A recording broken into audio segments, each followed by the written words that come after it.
আজকে তৈরি করে দেখাবো মশালা বেগুন। আর এই মশালা বেগুন সম্পূর্ণ নিরামিষ।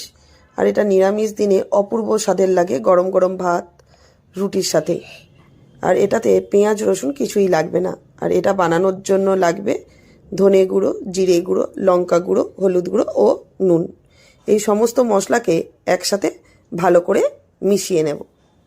আর সাথে মেশানো হয়ে গেলে এর সাথে দিয়ে দেব 2 চামচ তেল। তেলটা সাদা তেলই দেব।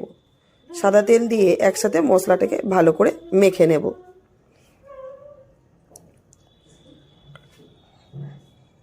দেখুন মশলাটা ভালো করে মাখানো হয়ে গিয়েছে। এবার সমস্ত বেগুনের গায়ে এটাকে ভালো করে লাগিয়ে নেব। তারপর তেল গরম হয়ে গেলে একে একে সমস্ত বেগুনকে ওই তেলের মধ্যে দিয়ে ফ্লেম কম করে এটাকে ভেজে নেব। আর এটা হবে সম্পূর্ণ লো ফ্লেমেতে। আর এই মশলার জন্য লাগবে পোস্ত বাটা ও টমেটো গ্রেট করা। সমস্ত বেগুনকে ভেজে তুলে নিয়েছি। দেখুন সমস্ত বেগুন ভাজা হয়ে গিয়েছে। এবার কড়াতে তেল দিয়ে তাতে দিয়ে দেব কালো জিরে ফোড়ন। কালো জিরে গরম হয়ে গেলে ওর মধ্যে দিয়ে দেব টমেটো গ্রেট করা। আর সাথে দিয়ে দেব আগে থেকে বেটে রাখা পোস্ত আর টমেটোটাকে ভালো করে মিক্স করে নেব। তারপর তার মধ্যে দিয়ে দেব হলুদ গুঁড়ো, সামান্য লঙ্কার গুঁড়ো দিয়ে ভালো করে মশলাটাকে কষিয়ে নেব। ভালো করে মশলাটা কষানো হয়ে গেলে এর মধ্যে দিয়ে দেব পরিমাণ মতো নুন দিয়ে ভালো করে আবারও এটাকে কষিয়ে নেব তেল ছাড়া পর্যন্ত।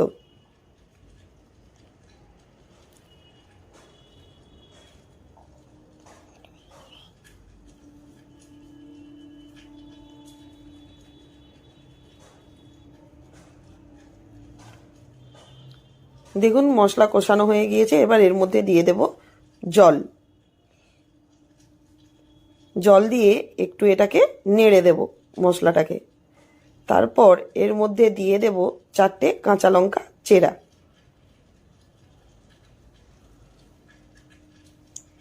কাঁচা লঙ্কা দিয়ে জলটা সামান্য ফুটে উঠলেই এর মধ্যে সমস্ত বেগুনকে এক এক করে দিয়ে দেব।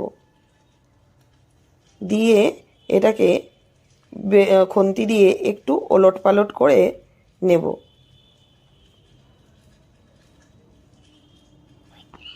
তারপর এর মধ্যে দেব সামান্য পরিমাণে একটু চিনি দিলে স্বাদটা ভালো লাগবে। টমেটো ছিল, হালকা টকটক মিষ্টি মিষ্টি ঝাল ঝাল লাগবে, ওই জন্যে অল্প চিনি দিয়েছি। এবার এটা এই সময় গ্যাসের ফ্লেম লো টু মিডিয়াম রাখবো। বেশি হাই ফ্লেমে এটা করব না, কারণ বেগুন ভাজা হয়েছিল তো জলটা অল্প পরিমাণেই দিয়েছিলাম, বেশি না, কারণ বেগুন আগে থেকেই সেদ্ধ হয়েছিল।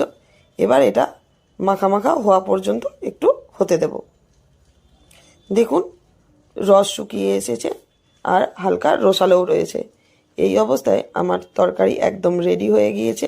নামিয়ে নিয়েছি। দেখুন কত সুন্দর লেগেছে দেখতে। এটা সম্পূর্ণ নিরামিষ।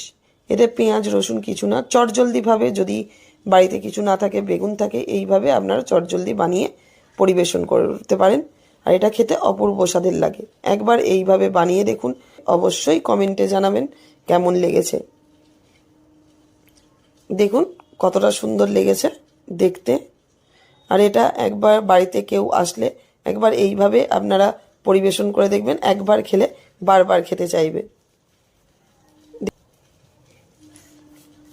যেমন দেখতে সুন্দর তেমন লোভনীয় আর তেমন দুর্দান্ত স্বাদের হয়।